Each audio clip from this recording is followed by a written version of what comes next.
Good morning class. This is your social studies class for class 7.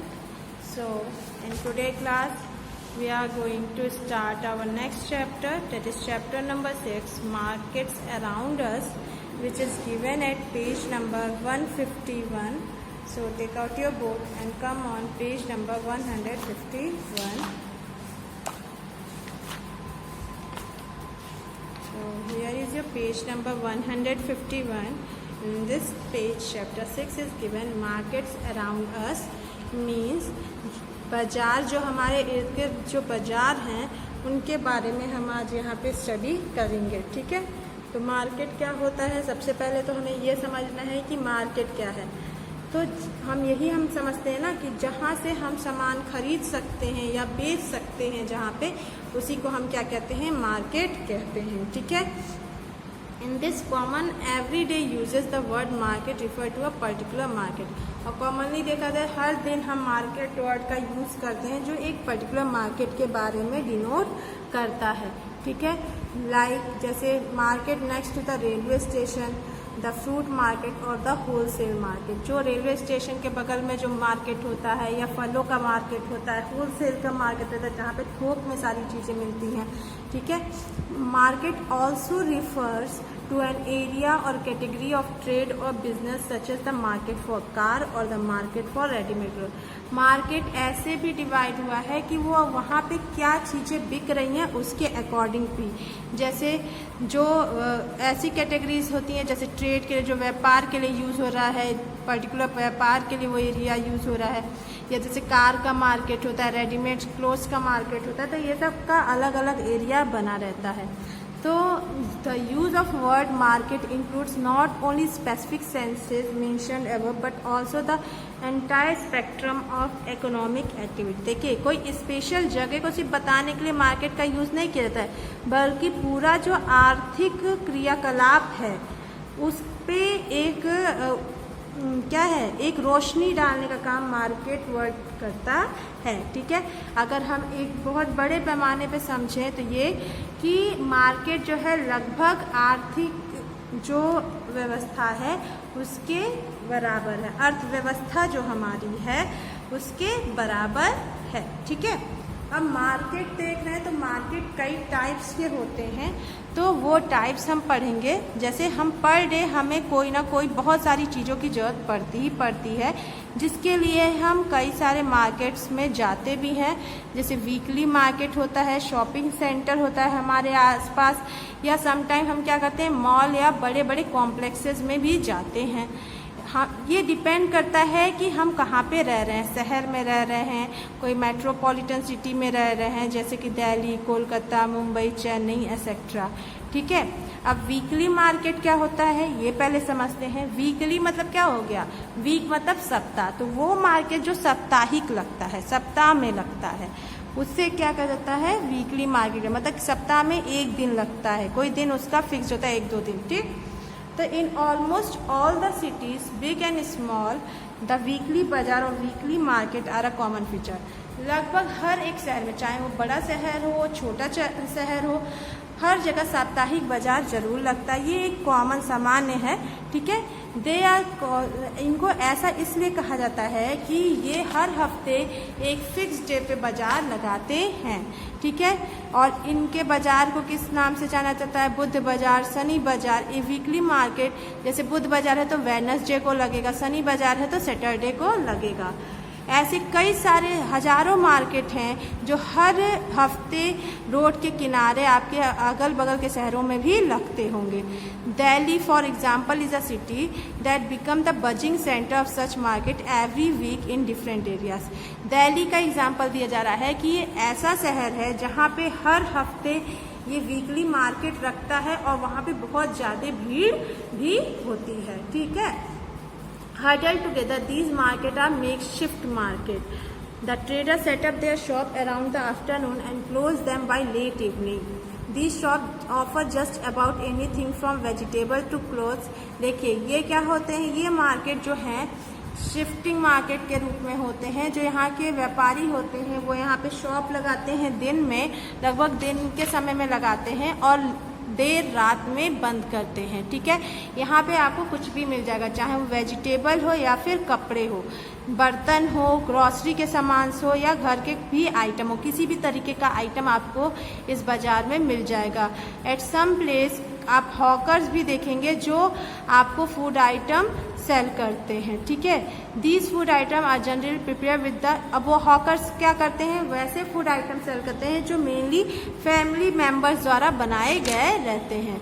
ठीक है, so they save the money they would otherwise spend on hiring people to help them in preparation. इससे क्या होता है, वो पैसे बचाते हैं, नहीं तो वो क्या करते हैं, वो अपने पैसे को जैसे और लोगों को इकट्ठा करने के लिए, सामान बनाने के लिए यूज कर सकते हैं। ठीक है, शॉप्स इन द नेबरहुड, आपके आस पड़ोस में जो दुकानें होती हैं उनके बारे में बताया जा रहा है। हमारी जो ज़रूरतें वो इतनी जटिल हैं और इतनी सारे हैं कि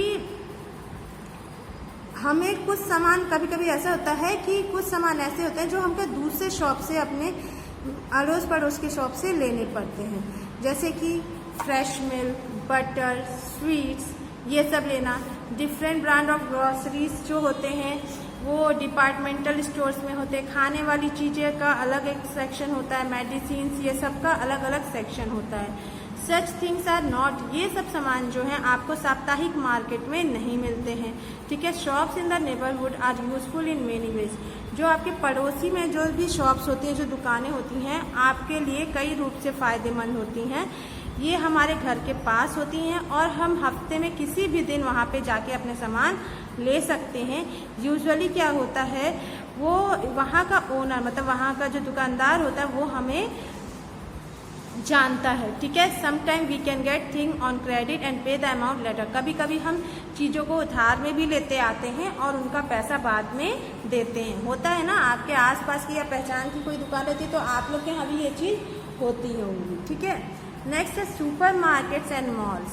सुपर मार्केट्स एंड मॉल्स क्या हैं, जैसे आप देख रहे हो धीरे धीरे समय जैसे बढ़ता जा रहा है, जो स्मॉलर मार्केट्स हैं और शॉप्स होते हैं टाउन और सिटीज़ में, अब उनकी जगह पे क्या आते जा रहे हैं, सुपर मार्केट्स और मॉल्स। सुपर मार्केट्स और मॉल जो है बहुत बड़े बड़े होते हैं और यहाँ पे एसी लगा रहता है। ये शॉपिंग कॉम्प्लेक्स होता है जहाँ पे वैरायटी, कई तरीके के शॉप्स होते हैं और कई वैरायटीज़ के आपके सामान और सर्विसेज यहाँ पे मिल जाते हैं। सबसे मेन एडवांटेज जो सुपर मार्केट का क्या है कि एक ही छत के नीचे हर एक सामान की उपलब्धता। ठीक है, जैसे सिटी मॉल है, वी मार्ट है, इन सब में क्या है, एक ही छत के नीचे आपको हर एक चीज़ मिल सकती है, तो वही चीज़ सुपर मार्केट कहलाता है। सो इसलिए कंज्यूमर्स क्या कहते हैं, जो हमारे जैसे उपभोक्ता होते हैं, वो जाते हैं मंथली का सामान, महीने का राशन वहाँ से लेके आते हैं, और जो वीकली वेजिटेबल और फ्रूट जो हैं वो एक जगह से लेके आते हैं। ये सब मतलब साप्ताहिक सब्जी और फ्रूट भी लेते आते हैं।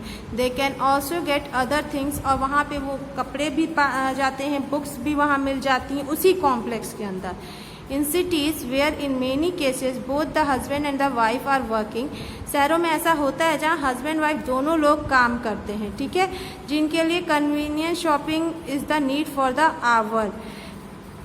यहाँ पे वहाँ क्या होता है, ये घंटे में ही वो शॉपिंग कर लें, एक ही जगह से कर लें, वो ज़्यादा प्रिफर उसी को करते हैं।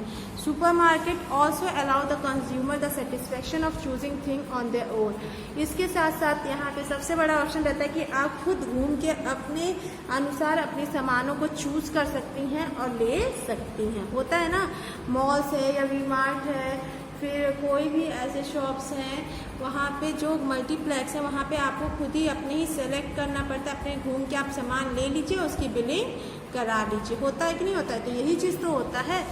तो ये वही चीज़ बताई जा रही है। फैक्टर इन्फ्लुएंसिंग मार्केट ट्रेंड्स, अब कौन कौन से फैक्टर्स मार्केट को पे असर डालती हैं उसकी बात यहाँ की गई है। तो क्या है, फर्स्ट है अवेलेबिलिटी, उपलब्धता जो होती है, ये सबसे इम्पोर्टेंट फैक्टर होता है कि मार्केट के लिए, कि उससे उपभोक्ता ये समझता है, डिसाइड करता है कि उसे उस मार्केट में जाना है कि नहीं।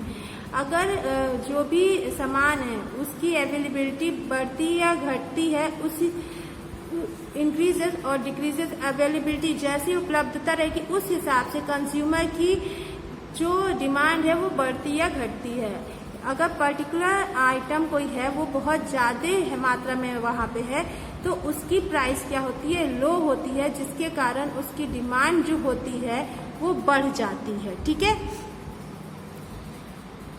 सिमिलरली अगर कोई आइटम वहाँ पे लार्ज अमाउंट में नहीं है तो उसकी प्राइसेस हाई होती हैं, तो क्या हो जाता है, उसका डिमांड पर्टिकुलर आइटम का क्या हो जाता है, कम हो जाता है। ठीक। सेकेंड है प्राइस। अब रेट की बात हो रही है, ये भी बहुत इम्पॉर्टेंट पॉइंट है मार्केट की सेटिंग के लिए। ठीक है। जो प्राइस होता है वो क्या होता है, कॉस्ट होता है या अमाउंट होता है जो कि आइटम के लिए दिया जाता है। इट शुड सूट द, ये हमारे जो बजट है, अगर वो हमारी बजट को सूट करता है तो इससे वहाँ के मार्केट का डिमांड बढ़ता है। अदरवाइज क्या होता है, उसकी डिमांड, मान लीजिए हम सामान किस दुकान से लेना चाहेंगे, जहाँ पे हमारे पास जितने पैसे हैं उसके अनुसार हमें सारे सामान मिल जाए, वहीं से ना लेंगे, ना कि वहाँ से जहाँ पे हर एक सामान बहुत महंगा हो। ठीक है। तो जहाँ पे एवरेज रेट रहेगा वहीं पे भीड़ ज़्यादा होगी कि नहीं होगी। नेक्स्ट है कन्वीनियंस। अब वहाँ पे सुविधाएं के अनुसार भी मार्केट का फैक्टर होता है। मेन फैक्टर ये भी है, consumer also prefer their convenience, they try to get their household things from the nearby. अब देखिए कोई भी बाजार जैसे हम लोग करने जाए तो हम लोग क्या प्रीफर करते हैं, हमारे आसपास कोई मार्केट हो हम वहीं से लाएं, ताकि हम आसानी से अपने घर से वहाँ जाएं और सामान लेके डायरेक्ट घर पे आ जाएं। इससे क्या होता है, हमारा टाइम भी बचता है और हमारा किराया भी बचता है। ठीक है। They also prefer to go to the selective section of market in order to save their time spend. उसके साथ अगर हम कोई ऐसी जगह जा रहे हैं जहाँ पे बहुत सारी शॉप हैं तो हमें जहाँ जो सामान लेना है हम उसी सेक्शन में जाएंगे और डायरेक्ट लेके निकल आएंगे। इससे हमारा क्या होता है, टाइम का बचत होता है। फोर्थ है क्वालिटी। अब क्वालिटी भी तो प्रीफर करती है, मायने रखती है कि नहीं रखती है। बहुत ज़्यादा सामान की क्वालिटी कैसी है, बहुत मायने रखती है, क्योंकि अगर हम किसी दुकान पे जा रहे हैं, कोई बड़ी सी दुकान है और वहाँ पे हमें सामान हमारे मन लायक नहीं मिला, उसमें कुछ खराबी मिल रही है, उसमें मतलब फिनिशिंग नहीं है, तो हम उस दुकान पे नहीं जाना चाहेंगे। उसकी जगह हम उन दुकानों पे जाएंगे जहाँ पे उस चीज़ की क्वालिटी से हम सेटिस्फाइड होंगे। ठीक है। फिफ्थ है क्रेडिट। क्रेडिट भी बहुत डिमांडिंग फैक्टर है मार्केट का। Credit here refer to repute of particular retailer brand in the market. Suppose one has to buy shoes, he will be prefer the shoes of the brand of his choice and his paying capacity. A consumer with high paying capacity would prefer to go to the showroom of Woodland, Liberty etcetera which have repute and high price, but a common purchaser of shoes would like to prefer Bata shoes. देखिए अब क्या है, अगर हमें कोई सामान लेना है तो उन जगहों पे जाएंगे जहाँ पे हमें ब्रांड की भी चीज़ें मिले और हमारे बजट के हिसाब से मिले। अगर किसी के पास अच्छी कैपेसिटी है पैसे खर्च करने की तो वो बड़े बड़े शोरूम में जाएगा, जैसे वुडलैंड, लिबर्टी में। और अगर हम कॉमन परचेजर हैं तो हम किस में जाएंगे, बाटा शोरूम में जाएंगे, जहाँ पे रेट पॉकेट फ्रेंडली होता है, मतलब वैसा रेट होता है जो हम आसानी से पे कर सकें। ठीक है। और साथ ही साथ ये ड्यूरेबल भी होता है, इसकी क्वालिटी भी अच्छी होती है। ठीक। नेक्स्ट है रिटेल मार्केट। रिटेल मार्केट क्या होता है, a retailer is a person who buys the good from a wholesaler and sell to the buyer for self use. देखिए क्या है, रिटेलर क्या होते हैं, एक थोक मार्केट से, थोक विक्रेता से सामान लेते हैं एंड वो दुकानदारों को जो खरीदार होते हैं उनको बेचते हैं अपने यूज़ के लिए। ठीक है। Several kind of outlet exist in the retail market. These are fixed and regular shop, supermarket और बाजार, डिपार्टमेंटल स्टोर एंड मॉल्स। वो कहाँ पे बेचते हैं अपनी चीज़ों को, जैसे फिक्स और रेगुलर शॉप जो होती है, सुपरमार्केट्स, बाजार्स या स्टोर्स, डिपार्टमेंटल स्टोर्स और मॉल्स होते हैं, वहाँ पे ये सामान बेचते हैं। Vendors and hawkers also sell goods to customer on the street of the market. Market के रोडों पे भी आपको दिखेंगे वेंडर्स और हॉकर जो रोड पे खड़े होकर ठेले और साइकिल पे भी सामान बेचते हैं। ठीक है।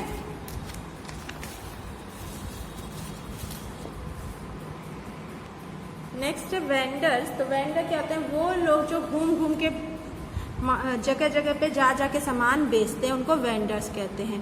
वेंडर्स जो होते हैं लिमिटेड क्वांटिटी में सामान खरीदते हैं और उसको नेगोशिएबल एक समान मार्जिन पे लेते हुए उस सामान को बेचते हैं, ठीक है। They use every day earning to, अब वो हर दिन जो कमाते हैं उससे फिर वो सामान खरीदते हैं बेचने के लिए। जो गुड वो सोल्ड करते हैं वो बहुत ज़्यादा महंगे नहीं होते हैं, ठीक है। Vendor from whom you by, vendor किसको कहते हैं? जिससे आप फल लेते हैं, सब्जियां लेती हैं अपने घर पे ही, घर के डोर पे ही आप लेती हैं जो सब्जियां, उसको ही वेंडर्स कहा जाता है। इन्हें मोबाइल ट्रेडर कहा जाता है। क्यों मोबाइल? क्योंकि ये चलते फिरते बाजार होते हैं, घूम घूम के ये सामान बेचते हैं, इसलिए इसे मोबाइल कहा जाता है, mobile trader. You would have seen many such service sell articles near places of, आप ये भी देखते होंगे कई ऐसी दुकानें होती हैं जो मंदिरों के पास होती हैं, रेलवे स्टेशन और बस स्टॉप के पास भी होती हैं कि नहीं होती हैं। Weekly market at different locality on different day, weekly market जो लगता है हर जगह अलग अलग दिन, वो भी एक प्रकार की रिटेलिंग मार्केट ही होती है। क्या होती है? रिटेलिंग मार्केट होती है। अब रिटेलर्स का कार्य क्या होता है, फंक्शन क्या होता है? तो पहला क्या है? Customer satisfaction. सबसे पहला क्या है पॉइंट? Customer satisfaction.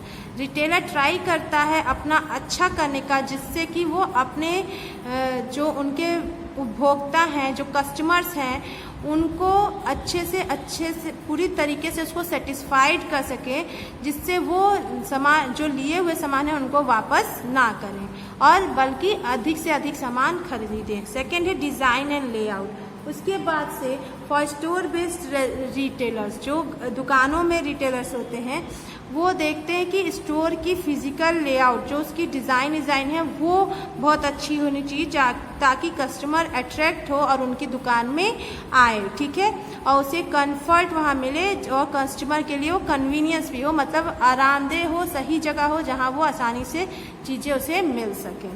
थर्ड है ability to acquire the right products. वह साथ ही साथ देखिए क्या है, retailer sell product keeping in mind the needs and taste of.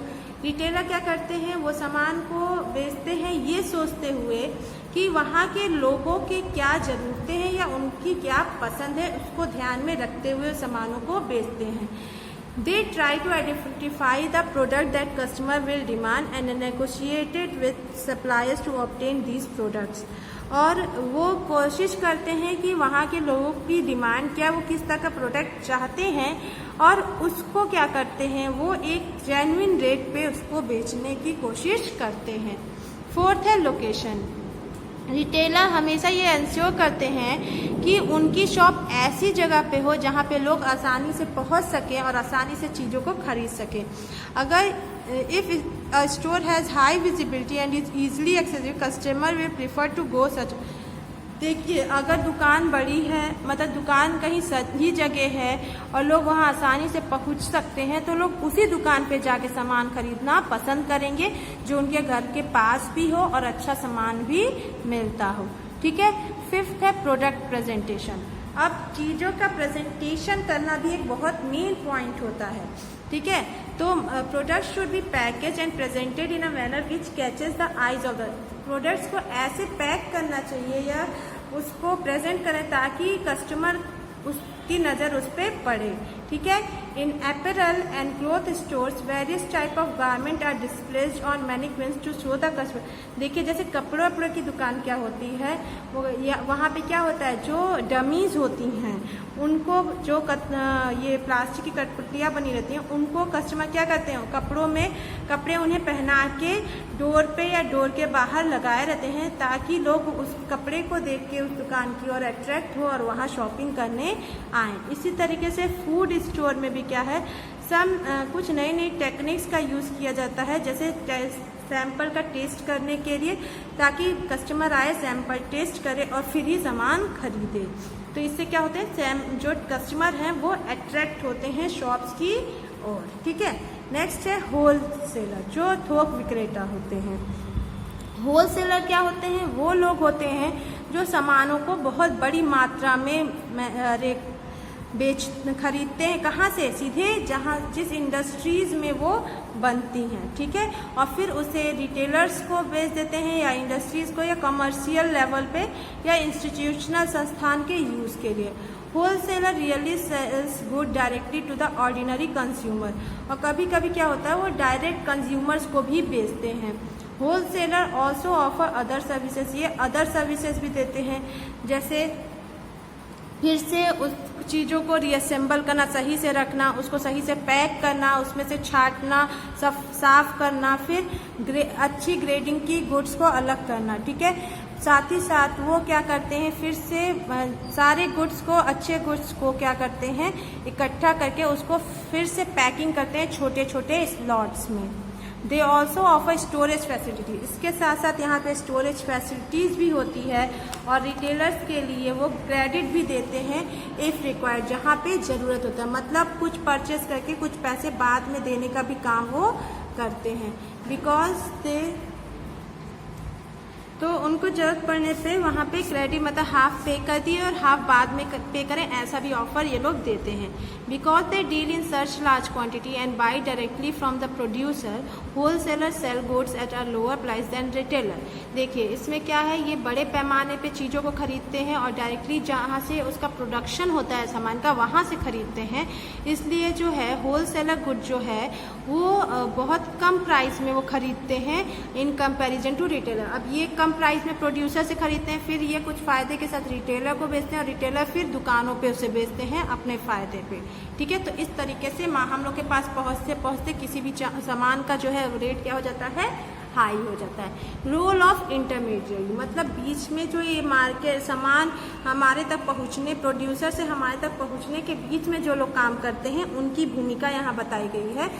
क्या have you taught that from producer to customer में इंटरमीडियरीज आर इन्वॉल्व, प्रोड्यूसर से कस्टमर तक में जो सामान पहुंचता है उसके बीच कई लोग शामिल होते हैं, वहाँ पे एक चेन होता है, ठीक है।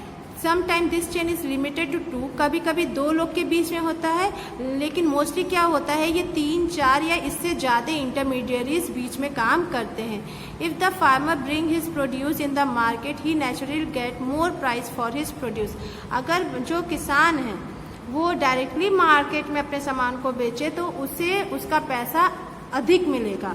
बट इन सच केस ही, अगर उन्होंने अपने आर्टिकल को भेजने के लिए कुछ ट्रांसपोर्ट का इंतजाम किया है लोकल मार्केट में, then at the wholesale market he has to take the help of selling, तो होलसेल मार्केट में इसे सेलिंग एजेंट का हेल्प लेना पड़ेगा, who auction the produce among different buyers, जो अलग अलग बायर्स और खरीदार को सामान बेचता है। इस तरीके से क्या होता है कि वो सामान को बेचते हैं एक ही दिन में और गांव अपने वापस चले जाते हैं। But if the produce is in one state, अगर एक ही स्टेट में प्रोडक्शन हो रहा है और मार्केट दूसरे स्टेट में हो रहा है, तो एक इंटरमीडियरी इनके बीच में आता है, ही में भी वो होलसेलर भी हो सकता है और वो एजेंट भी हो सकता है जो फार्मर्स से उत्पाद किए हुए गेहूं चावल को एक बल्क में खूब ज़्यादा खरीद सके, ठीक है। And himself arranges for the transport of such article to distant wholesale, और वो अपने ओर से वो एजेंट अपना खुद का व्यवस्था करके उन सामानों को दूसरे जगहों पे ले जाके बेचे, ठीक है। तो इस तरह से क्या होता है, कुछ नुकसान हो जाता है फार्मर्स को, नहीं तो वो डायरेक्ट जाए तो उनको और फायदा हो सकता है। In any way the intermediaries, किसी भी तरीके से इंटरमीडियरी जो है बहुत इम्पॉर्टेंट प्ले रोल करते हैं फलों को बेचने में, सब्जियों को, और जो अनाज मार्केट में बिकते हैं उसको बेचने में। Thus when different things come to us don't forget that between the, इस तरीके से अगर जो भी चीज़ हमारे तक आ रही है, आप ये सोचना बिल्कुल मत भूलिएगा कि जो जहाँ से ये प्रोडक्शन हुआ है और हमारे तक आने में इसके बीच में बहुत सारे लोग इंक्लूड रहते हैं, और उसी कारण हर एक सामान का चार्ज भी बहुत ज़्यादा बढ़ जाता है, ठीक है। तो ये आपका चैप्टर यहाँ पे फिनिश होता है, इसका एक्सप्लेनेशन भी कंप्लीट होता है, मार्केट्स अराउंड अस। ये आपका डेली बेसिस पे ही है, तो आपको ये चीज़ें क्लियरली समझ आ गई होंगी, और इससे रिलेटेड जो भी PDF है वो आपके व्हाट्सएप ग्रुप पे सेंड हो जाएगा, आप वहाँ से इसे कंप्लीट कर लेना। सो आज की क्लास में यहीं ओवर करती हूँ। Thank you.